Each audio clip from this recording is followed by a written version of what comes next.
ഒരുപാട് ആളുകൾ രാത്രി ജോലി ചെയ്യുന്നവരുണ്ട്. നൈറ്റ് ഷിഫ്റ്റ് ചെയ്യുന്ന വ്യക്തികൾക്ക് ഹൃദയത്തിൽ എന്തൊക്കെ കേടുകളാണ് സംഭവിക്കുക എന്നുള്ളത് നമുക്ക് നോക്കാം. ഒന്നാമത്തെ പ്രശ്നം രക്തധമനികൾക്കാണ്. മെലാറ്റോണിൻ എന്ന് പറയുന്ന ഒരു ഹോർമോണിന്റെ പ്രൊട്ടക്ഷൻ രക്തധമനികൾക്ക് നഷ്ടപ്പെടുന്നത് കാരണം നൈറ്റ് ഷിഫ്റ്റ് എടുക്കുന്ന ജോലിക്കാർക്ക് 40% ഹൃദ്രോഗ സാധ്യത കൂടുകയാണ്. രണ്ടാമത്തെ പ്രശ്നം BP യുമായി ബന്ധപ്പെട്ടാണ്. സാധാരണ ഒരു വ്യക്തി ഉറങ്ങുന്ന സമയത്ത് BP കുറയുന്നുണ്ട്. ഇതിനെ നമ്മൾ നൈറ്റ് ഡിപ്പിംഗ് എന്ന് പറയും. രാത്രി ജോലി ചെയ്യുന്ന ഒരു വ്യക്തിയെ സംബന്ധിച്ചിടത്തോളം ഈ BP കുറയാത്തത് കൊണ്ട് കാലക്രമേണ രക്തധമനികളിൽ ബ്ലോക്ക് വരാനുള്ള സാധ്യത കൂടുകയാണ്. മൂന്നാമത്തെ പ്രശ്നം രാത്രി ജോലി ചെയ്യുന്ന ആളുകൾക്ക് കോർട്ടിസോൾ ഹോർമോണിന്റെ അളവ് സ്ഥിരമായിട്ട് കൂടിയിരിക്കുന്നത് കാരണം നീർക്കെട്ട് രക്തധമനികളെ ബാധിക്കുകയാണ്. നാലാമത്തെ പ്രശ്നം ഇങ്ങനെയുള്ള വ്യക്തികളിൽ മെറ്റബോളിക് സിൻഡ്രോം വരാനുള്ള സാധ്യത 23% കൂടുന്നുണ്ട്. ഇത് ഇൻസുലിൻ റെസിസ്റ്റൻസ് ഉണ്ടാക്കുന്നുണ്ട്, രക്തധമനികളെ കേടുവരുത്തുന്നുണ്ട്. ഇനി ഇങ്ങനെയുള്ള കേടുകളെ എങ്ങനെ നമുക്ക് മാറ്റിയെടുക്കാം? രാത്രി ജോലി ചെയ്യുന്ന വ്യക്തികൾക്ക് രക്തധമനികൾക്ക് കേടുവരാതെ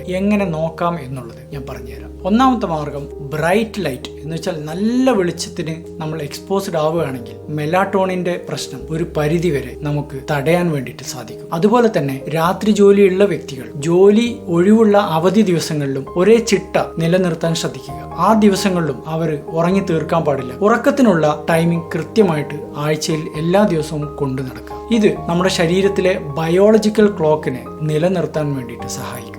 മറ്റൊരു കാര്യം പ്രത്യേകം ശ്രദ്ധിക്കേണ്ടത്, രാത്രി ഡ്യൂട്ടി എടുക്കുന്ന സമയത്ത് വയറ് നിറച്ച് ഭക്ഷണം കഴിക്കാനേ പാടില്ല. നൈറ്റ് ഷിഫ്റ്റ് തുടങ്ങുന്നതിന് 3 മണിക്കൂർ മുമ്പ് തന്നെ ഭക്ഷണം കഴിച്ചിരിക്കണം. ഡ്യൂട്ടി സമയത്ത് ചെറിയ രീതിയിലുള്ള സ്നാക്സുകളിൽ മാത്രം നമ്മൾ ഒതുങ്ങുക. ഇത് ശരീരത്തിന്റെ ഇൻസുലിൻ സെൻസിറ്റിവിറ്റിയെ നിലനിർത്താനും അതുപോലെ തന്നെ മെറ്റബോളിക് സിൻഡ്രോം തടയാനും സഹായിക്കുന്നുണ്ട്. മറ്റൊരു കാര്യം, ഇങ്ങനെയുള്ളവർക്ക് ഇന്റർമിറ്റന്റ് ഫാസ്റ്റിംഗ് പരീക്ഷിക്കാവുന്നതാണ്. എന്ന് വെച്ചാൽ 12 മണിക്കൂർ നേരത്തേക്ക് ഒരു ഭക്ഷണം കഴിക്കാതെ ഫാസ്റ്റിംഗ് പാലിക്കുന്നത് കാരണം ഒരുപാട് മെച്ചം ശരീരത്തിന് നേടിയെടുക്കാൻ വേണ്ടിയിട്ട് സഹായിക്കും. ചുരുക്കി പറഞ്ഞാൽ നൈറ്റ് ഡ്യൂട്ടിയുള്ള വ്യക്തികളെ വളരെ ബുദ്ധിപരമായിട്ട് നീങ്ങുകയാണെങ്കിൽ ശരീരം ആ ഡ്യൂട്ടിക്ക് അനുസരിച്ച് അഡാപ്റ്റ് ചെയ്യുന്നുണ്ട്. ആ ഒരു ചിട്ട കൺസിസ്റ്റന്റ് ആയിട്ട് കൊണ്ടു നടക്കുകയാണെങ്കിൽ അവരെ സംബന്ധിച്ചിടത്തോളം ഹാർട്ടിനുള്ള റിസ്ക്കും രക്തധമനികളുടെ ഡാമേജും ഒരു പരിധിവരെ അവരെ ബാധിക്കില്ല.